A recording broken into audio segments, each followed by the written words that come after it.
Well, it's about that time, fellow Azerothians. It's 6.0, 6.1, etc. It's been a long path, but we are finally approaching 6.2. So today, my name is Metro, and I'm going to be recapping all the stuff that is going to be changing with 6.2. All right, we'll try to avoid calling any of it content because I know there's a great debate about what is and what is not content. But in my opinion, anything that's been added is worth talking about. All right. So let's get right into it. I think 6.2 is going to be a much needed patch. It's going to change and reinvigorate a lot of things about Warlords of Draenor. So, you know what? I'm pretty excited for it, and this is why. First thing on the list, all right? Oh, also, before we start, if you want to skip around, in the description is timestamps to every one of these, these major demarcations, all right? If you just want to look at, say, the Mythic Dungeon part, you can go there, all right? And there's probably, there'll be the threads and all that. Anyway, you guys know that for sure. But here we go. All right, first things first. First reason to be super pumped, Hellfire Citadel. Raid is amazing.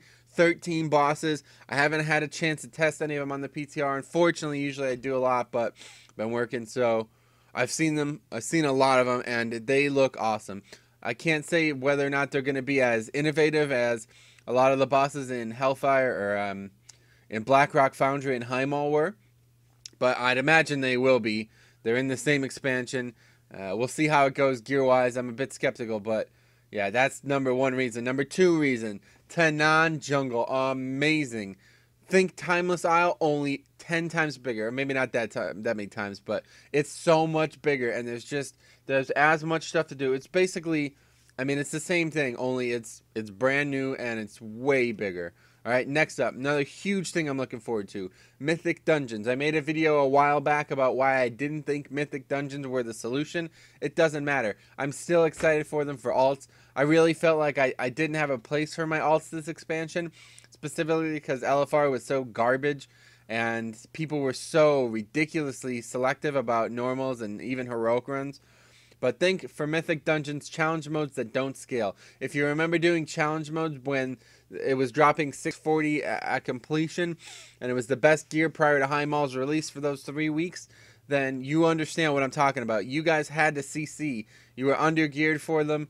Obviously people in probably like 700 plus gear can just go and AoE it all down the trash, but I'm hoping for a real challenge here. We'll talk about them in a bit. Naval missions are the next on the list. I'm not super thrilled with how the garrison stuff works, but if the naval missions are another thing to do, I love collection and I love achievements and stuff like that. So I'll take it. It is going to be separate from the regular command board as well, so it's kind of like a restart for that. We also get a continuation of the legendary quest line. There's a very unique ring idea I'd encourage you guys to look up on your own. It would take me forever to explain, especially the process tree that they've gone through, but I do like it. And then the weekend bonus events. This should be much higher on the list, honestly. I cannot wait for these. I don't really play a lot of WoW on the weekends, unfortunately, so I kind of think that's a big failure. I'm not really sure what they're going for with that. But either way, when I am playing, I am definitely going to be looking forward to this. It's basically like the old AV weekend. If you guys played back in Wrath, AV weekend was because it was giving experience, right? So you could level your characters on AV weekend. It was nuts. And then time walking is a part of this. I cannot wait. We'll talk about that as well. All right, and then PvP changes. I don't know anything about PvP, honestly, so I'm literally not even going to talk about this, but there's a lot of PvP changes. You could look it up yourself. I'll have the link to the blog in the description below. But yeah, some Ashran changes, gearing changes, stuff like that. So that's a big deal for WoW. And then the flight attunement, it's bolded for a reason because it's not something I really was even caring about. But now that they've come to this compromise, I literally couldn't be more excited. So let's get going. All right. The first thing we're gonna JK, I've clicked that. What am I doing? All right. So the first thing we're gonna talk about is Hellfire Citadel. Right. This is a great raid, in my opinion, already. 13 bosses. Now, people say things like, there was no dungeons with this patch, but, there was with Dragon Soul. Dragon Soul had like 2 bosses, you know what I mean? So, 13 bosses is awesome. That's the way it needs to be now. I love the big raids, and the fact that Archimon returns is really promising. I love when they reinvigorate big lore characters, especially in Draenor. They've done such a good job of tying our world and their world together.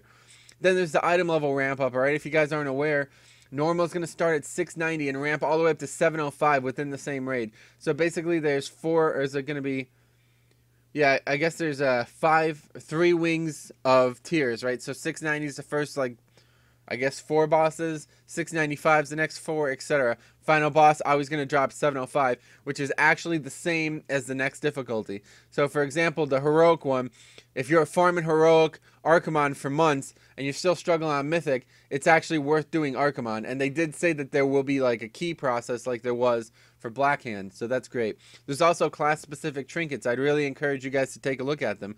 They're pretty intuitive. Some of them are way better than others. A lot of people are really disappointed with that, but either way, I love the concept.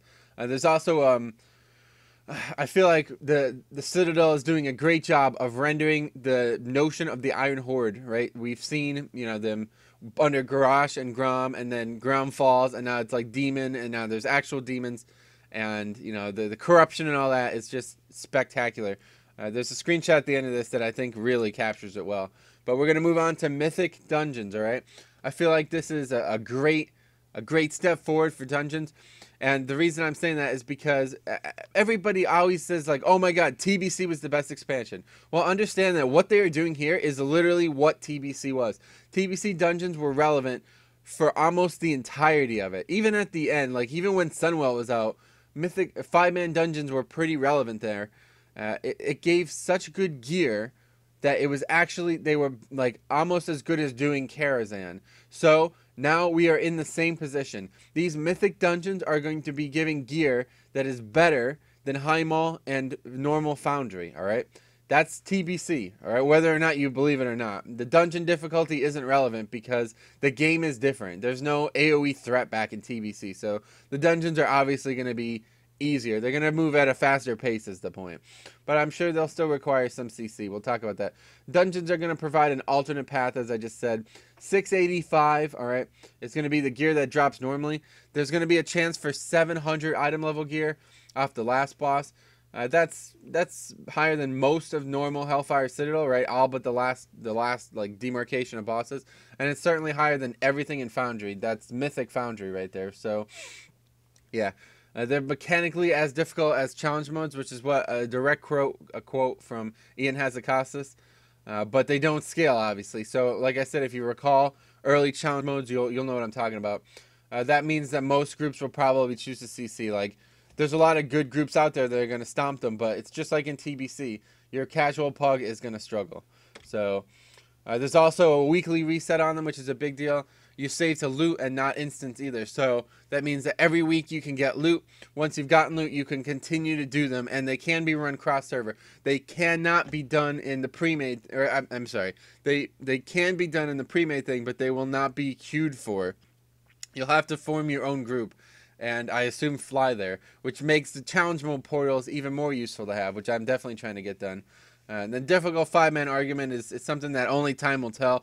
I don't think anybody's ever going to be satisfied, as I talked about in that previous video, because people remember TBC and classic 5-man's difficulty was part of tanking. It wasn't actually part of the dungeons, which people don't understand. If the tank model was as it is now, those dungeons would definitely be the easiest, especially classic. Those dungeons would be the easiest dungeons ever in the video game. 100 times easier than anything that's ever been in the game since. But people just don't seem to remember it that way. And yeah, there are no new dungeons with this, which is kind of disappointing. But anyway, let's keep moving. Now we got Tanaan Jungle, all right? And yes, Supreme Lord Kazakh, formerly Doom Lord Kazakh, has made a return. I'm not exactly sure if he's a world boss or what, but he is there. I assume he is some type of world boss. Tanaan Jungle is basically Timeless Isle plus dailies. This is what everybody seemed to want. I don't know why they wanted dailies, but there's such a larger landmass. And as soon as you go there, you realize that it's basically the best of both worlds. It's like combining the Golden Lotus hubs with the Timeless Isle, which I think is a win-win for everybody. Everybody gets what they want. There's lore-related storyline as well. Unlike the Timeless Isle, it seemed very separated from lore. It seemed like it made no sense with the expansion. This actually is literally part of the story. We have to go there to get to the raid. It's heavily integrated into the shipyard, which is a feature we're going to talk about in a little bit. And there's 7 objective hubs. So basically, from what I can tell is, there's going to be multiple dailies that take you to some different selection of the hubs. It seems like you're going to be able to choose, but this may not always be the case. Regardless, the fact that there's 7 hubs and you very rarely have to do all 7. I mean, you can do whatever you want on the Timeless Isle. You can go wherever you want, and all 7 places are quite different. Like, there's a big Arakoa place, which is very reminiscent of, like, Skyreach, and then there's, like, a big demon place. You know, like, they're all completely different, which is awesome. And then there's the legendary pet battle bosses, which is a great addition. I love pet battle stuff in this game right now. And then they're remaking Apexis, which is what we're going to talk about next, right? Because this is a very big change. For Apexis on Timeless Isle, or, you know, on Tanaan Jungle, think about it like timeless coins, all right? It's basically the same thing. Apexis is going to be dropping from everything you kill, probably going to be like chests and stuff like that as well. You can get Apexis in, and with that Apexis, right, previously timeless coin concept, you can buy baleful gear. Baleful gear is basically the timeless gear. It's just random gear. It also drops while you're on Timeless Isle, specifically from the rare mobs that are such a focal point of the island. Or I keep saying the island, but the jungle. Baleful gear is going to start at 650 item level. Alright, so that's already higher than normal high maul, or the same as normal high maul. And it can naturally upgrade to 675 via luck. So 675 is better than heroic. It is heroic high maul, which is great. And then you could upgrade it via 20k Apexis for 1 upgrade to 690 gear, all right, which is a big deal. I think it's 690, but either way, that's a really good deal. So I am going to be out there on my alts, definitely getting my alts geared up. 690 is pretty much good enough to go into Hellfire. So there's no reason that any alt should ever have trouble getting into Hellfire, especially normal. And then, yeah, just like Apexis, or just like Timeless Coins, they're going to be everywhere. Plus, there are still the old ways to get them. So you'll still get them from the Garrison. You'll still get them from the Spirit Lodge and Mage Tower work order, which is my best way of getting them right now. And then, yeah, the old vendors that...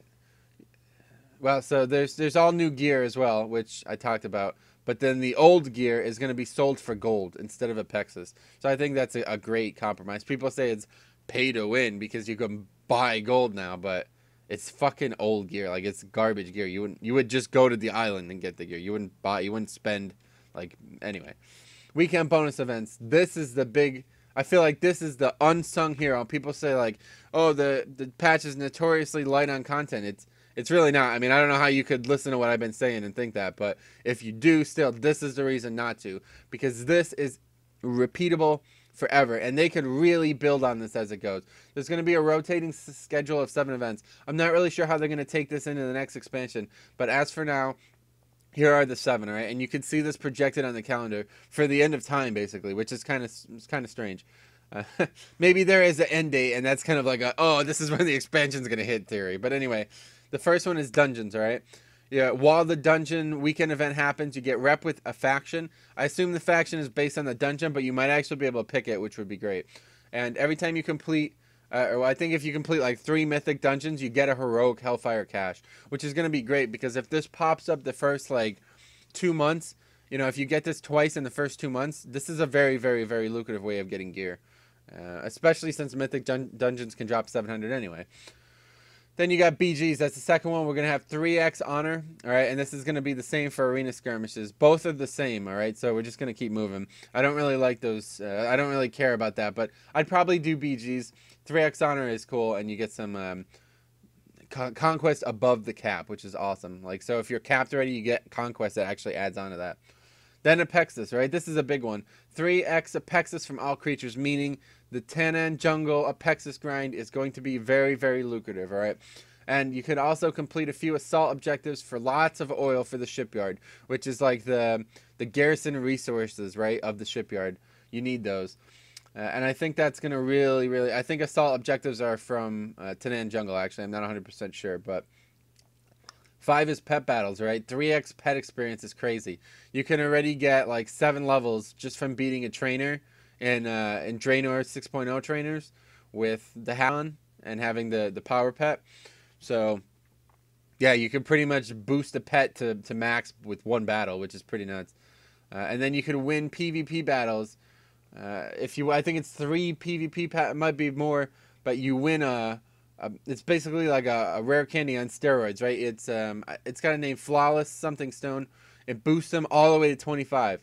The item, you click them and they go right to 25, which is great. You can get that from the garrison currently, but yeah, it's pretty cool. You get 1 per level 3 garrison per character. So if you got like 9 alts like me, you've got 9. And then 6 and 7 are Timewalker. All right, let's talk about Timewalker. Unfortunately, currently it's only available as a weekend event, which I think is a kind of it's a letdown. But I really feel like they're going to expand on this in future. I was really hoping for the I think Final Fantasy has this system where you do dungeons with friends that are leveling and you scale down to them. I don't like how they do it where you actually lose levels. That's fucking retarded. Don't do that, Blizzard. But do this. Do exactly what you're doing now. Keep them the same and make me scale down. You know what I mean? They've done a great job with it so far. So TBC is going to be one weekend and Wrath is going to be the other. The TBC dungeons that you'll be able to do are Arcatraz, Black Morass, Mana Tomb, Shattered Halls, and Slave Pen. Some iconic ones. Unfortunately, leaving out the Hellfire Ramparts areas. Shattered Halls is still in there, obviously, but I would like to see Ramparts and Blood Furnace. But I guess it makes a lot of sense that those are excluded because I feel like people would be confused about why Mag Theridin is down in that pit still, you know what I mean? So it might be for the best. The Wrath ones are Old Kingdom, Gundrak, Halls of Lightning, the Nexus, and Utgard Pinnacle. Utgard Pinnacle is definitely like the pinnacle of 5-man dungeons, if you ask me. And Halls of Lightning was very good as well, so I'm glad to see those included. I did like Utgard Keep, but I did it so many times when I was leveling because you can do it from like 68 to 72 that I just don't even want to do it anymore. You get fully scaled down. Your character does not change in any way. It just scales down. You've probably seen a few videos of this in the past. I made a video on this back in MOP when this was accidentally in the game and you could try it. It worked very well at the time, honestly. It worked just as well then as it did when it first hit the PTR. So that says something. It's been in the game for a while. And you're going to do DPS equivalent to the raid gear from that expansion. So, for example, when I went and did Timewalker TBC dungeons, the DPS in our group was doing about 2k DPS, which is like pretty much top end gear from Sunwell. Players were able to do like 2.2k over the course of a few minutes. So I feel like you're kind of in the middle. You're kind of like, based on that, the fights were short, you know, so it was like maybe Black Temple gear is what you're equivalent to. So for those hoping for like a super difficult experience, no, I mean the dungeons weren't even that. I said this, they weren't even difficult the first time, so that's not going to happen, guys, unfortunately for you. But next up is Flight Attunement. Now, I'm calling it Attunement because it basically is. There's like 6 different things that you need to do to be able to unlock flying in Draenor, which is going to come in a future patch, all right? 6.2.x is what they're calling it. We'll talk about that. The required achievements for it, all right? So these are the attunement achievements. You need to explore Draenor, all right? Wowhead has a great tool for that. I think I'll include that in the description. But explore Draenor, Lore Master of Draenor means doing all the quests in Draenor, securing Draenor. These are all the Apexis dailies. I believe there's 8 of them. And when I originally saw this was included, I was a bit concerned because I thought I was going to have to hope that I get them every day. But you can actually buy them for 200 garrison resources, which is a steal, considering it's an achievement, it's world content. People say there's no world content. There's just not content that you wanted to do. So now there's a reason to do it. There's plenty of things to do in the world, and the next one proves that. There's a 100 treasure achievement, which currently is not in the game. It goes from 50 to 200, and 200 is a lot. So 100's a pretty fair estimation of what you should have. If you don't have 100 by now, then you have no reason to complain that there's nothing to do in the game. A lot of people I saw in the forums were like, I only have 40, this is going to be terrible. Well, you know, that's not my problem. You said there's nothing to do in the game. There was stuff to do, you just didn't do it. And then after 6.2 comes, there's going to be 3 new reputations, which we'll talk about. And you need to be able to get revered with them, only revered. You don't need to get exalted, which I think is a very fair compromise. I think people are overestimating how long it takes to get revered with some of these reps. People are saying it's going to take like 3 weeks to get. Are you sure that's not talking about Exalted? Either way, all 3 of those reps have really cool stuff. You should check that out. We'll talk a bit about that in the future here coming up. Now, I think this is an amazing idea, and I'm going to talk about why.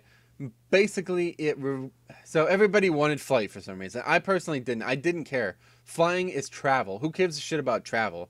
You know what I mean? It's like, to get to the raid, it's so quick anyway, so why would I need to fly there? It's literally just hop in this portal, use Aviana's Feather, and I'm there. It couldn't actually be quicker.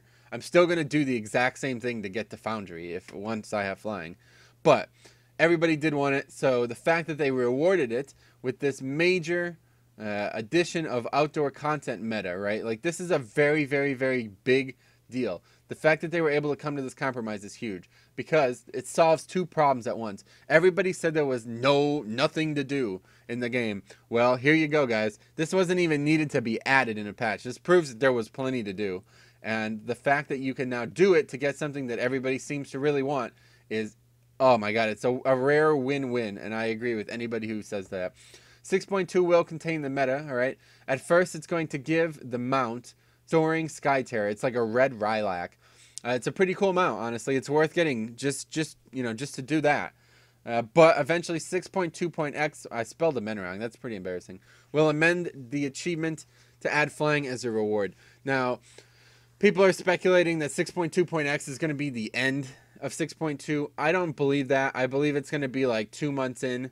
I think that's pretty fair. Everybody will have time to get this, and people are like, oh my god, this is going to take so long. They're still stringing us along. Well, unless you're a super casual, then you'll have it done. Like, it's not going to take 2 months. And if you are that casual, then you really should just stop complaining. You're ruining the game. People who don't actually play the game who complain about it are the reason the game is suffering right now. But that's a topic for a whole nother video. And once you do get it, you'll be able to fly on all characters level 90 plus for your account, which is great. Meaning you could, if you still have characters you want to level, like I still haven't leveled my priest and shaman. So with the heirlooms and flying, it's just going to take like 5 minutes to level them, which debatably is a good or bad thing. But anyway, moving on. Now there's a lot of, that's not even new. I don't know why that's still in here. All right, yeah, ignore that. That's not actually new. That's still in there from a previous one. All right, so that's a lot of the stuff, all right, but there's still a few other catch-all, like a few other changes that I couldn't really categorize properly, right? So let's talk about those. There's a good amount of them. So for people who are saying there's not a lot going on after all that, I still can't agree with you because of these things especially, right? The Adventurer's Guide. This seems like a non-addition, but it's actually a big deal. What it's going to do is help people realize that there is actually stuff to do. I feel like it's a direct counter to all the people saying they have nothing to do, because it's just a fallacy. There's plenty to do. You're just choosing not to do it. So while this doesn't tell you to go get achievements, hopefully this will guide you to people who have the same interests as you. It's going to integrate the pre-made group finder as well. So I'm not exactly sure how it's going to operate. I assume, like, I only have one type of character that I had on the PTR, right?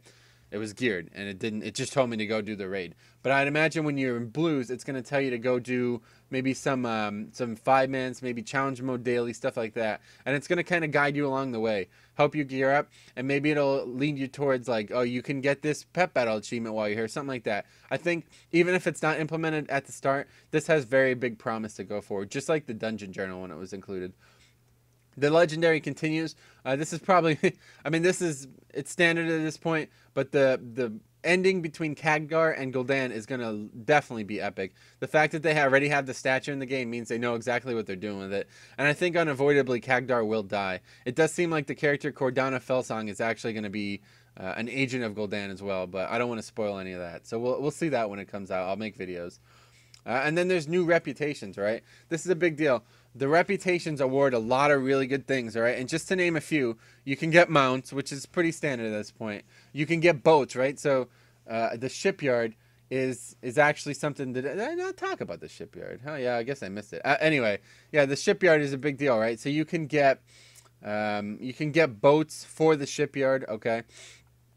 You can get items that teleport you to rares in the dungeon. That's probably, or in the jungle. That's pretty much my favorite addition right there. The fact that you can get an item that teleports you to rares in the jungle is great. And I think that's only revered with one of the reps that you need for flying anyway. So everybody's going to have it. And then Darker Nights are going to be more continued. MMO Champion had a great post on this, but there's like, I think it's most of Kalimdor. I think that's the one. A lot of it's being added to the Darker Nights. So you can tell they are going to be doing this over time.